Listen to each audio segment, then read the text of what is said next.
In this video, we are going to learn how to change theme in DeepSeek AI. For that, first open your browser. Now after that, click on the search bar and type in DeepSeek. Now to log into your account, click on this Start Now button.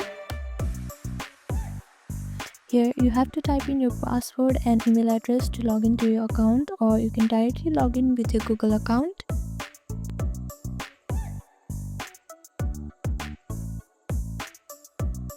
After you log into your account, on the bottom left corner of your screen you can see your profile here. Click on it.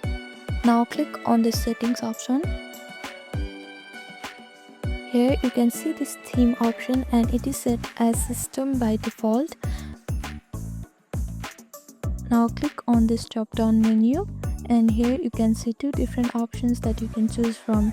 If you want to make your DeepSeek theme light, then you can click on this light theme. And here you can see that you have successfully changed your theme in light, and if you want to use the dark theme, then you can click on this dark option.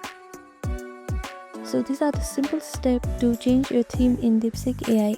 Thank you for watching this video. Please do not forget to like, share and subscribe to our channel and comment down below if you have any queries. Thank you.